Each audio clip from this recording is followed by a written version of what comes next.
Darkness here is not just an absence of light. It's a living, choking thing. The air carries the foul breath of brine, dead fish, and other scents far more human and far more disturbing. A shadowy mist descends nightly upon the seaside town of Malavira, blanketing its crooked streets in a haze that not even the bravest dares challenge. There is no sunshine in the soul of this place after dark. The town itself, harmless by day. It's what wakes when the sun dies that poisons everything. Each night, once the sky turns to ink, strange sounds rise from the alleys and cobblestones, footsteps staggering without purpose, voices that are barely human. These are not people. They roam in twisted bands, muttering obscenities, picking fights with invisible enemies, and dragging the weight of unseen sins with them. There is one place even they do not venture, Luna Pier. Everyone knows not to go near the waterfront until daylight reclaims the shore. Too many have vanished there. Too many whispers speak of spirits and shape-shifting fiends that call the sea their own. Still, I call Malavira my home. By the sun's watch, it is a different world. The breeze tastes like peace and salt, and locals fill the streets with warm chatter and easy commerce. I once had friends here, once stood at the edge of the pier to watch the ocean glisten like a jewel beneath the sun. But that sparkle vanishes with dusk. When shadows consume the town, windows are bolted and doors chained. And like everyone else, I retreat inside and wait for the nightmare to pass. I could live with that, hide by night, live by day. But there was one evening I failed to reach the safety of my home. One night where I stayed out too long, and everything changed. This is what remains of my memory. I offer it with a warning. Never walk Malavera's streets after nightfall. I was 24 at the time, not particularly respected, and to be honest, I'd earned that reputation. I lived by deception, conning sailors alongside my old accomplice, Amicus. Together, we turned lies into coin with ease. We ran a simple racket at first. The docks at Luna Pier held not just ships, but a bustling market. Amicus and I would pose as vendors, reselling fruit and spices we'd bought minutes earlier, at double or triple the price. On a good day, we could push a dozen oranges for 30 silver by claiming a drought had ruined the harvest. The seafarers, long deprived of fresh food, were easy prey. Our tricks grew more sophisticated. We filled crates with painted balls and a few real fruits on top. Later, we ditched the paint and used cardboard layers with sand beneath to fake weight. Captains, fooled by the outer appearance, paid gladly and didn't realize the fraud until far out at sea. Eventually, some caught on.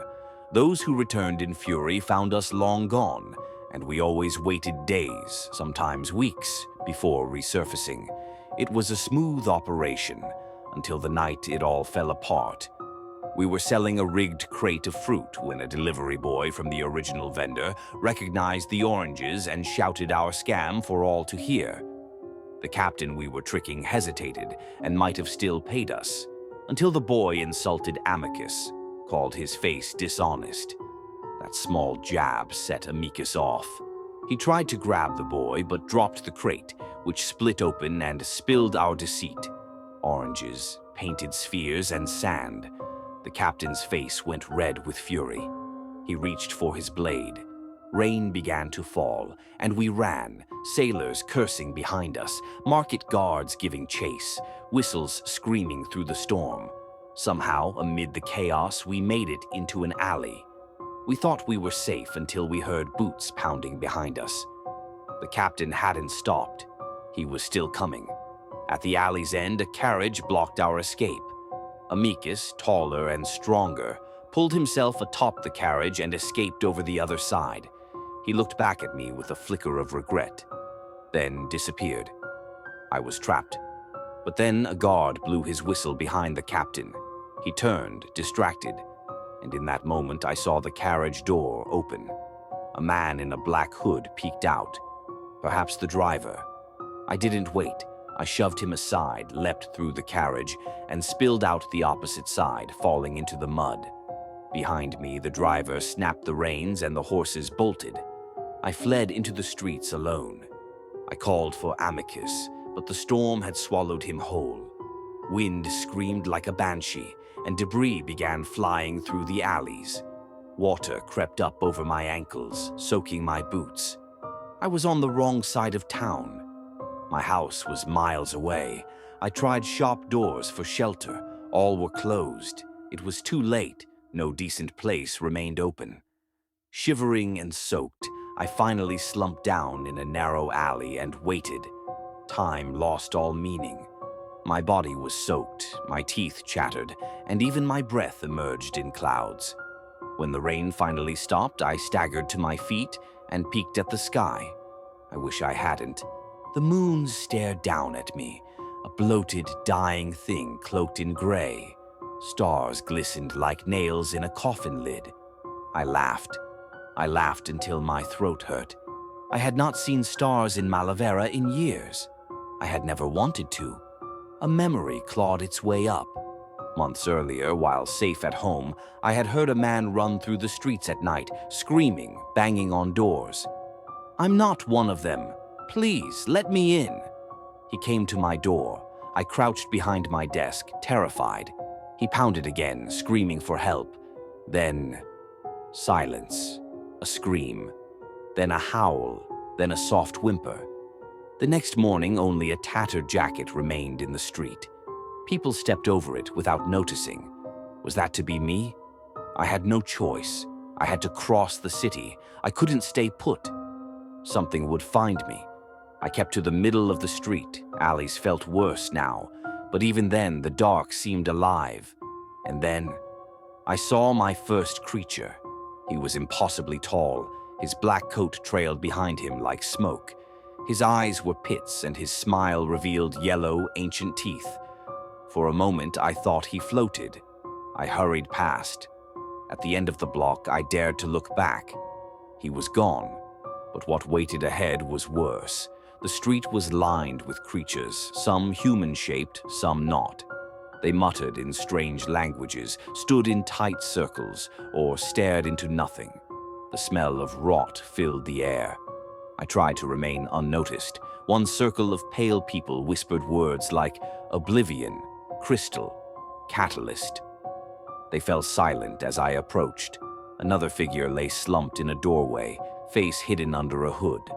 As I passed, I saw he had no features, just smooth skin. Then two eyes pressed outward from beneath the surface. Then more. Eyes began to grow from his cheeks, his chin, his forehead. I walked faster. Sweat dripped from my face. My fingers trembled in my coat pockets. I passed another group, whispering, "Syndicate, Corsair, End." I was losing control. At the street's end stood a woman in black, holding a white umbrella. Her hair was like ink, her skin ghostly. She turned slowly and held out a pale hand. "Are you here for me?" she whispered. "It's so empty, so cold," I stammered, backing away. "No, I'm sorry." Suddenly, a hand seized my shoulder. I was yanked backward by a sailor, his skin slimy, his beard made entirely of fingers, twitching, groping. "You don't belong," he growled. "Not one of us." I struggled. Behind me, the woman was still whispering. The fingers in his beard reached toward my face. He moved in. I slammed my head forward, breaking his nose. He reeled, but the fingers caught my jaw. I shrieked and twisted, but they held fast. I bit down, hard. He howled. The fingers pulled back. Panting, reeling, I ran again, and I kept running, through streets filled with monsters, through shadows thick with whispers, until finally, as dawn broke and the sky began to fade from black to gray, I reached home, but I never returned to who I was. The things that roam Malavira at night are real, and they remember me. Sometimes at dusk, I see Amicus standing on the pier, still smiling.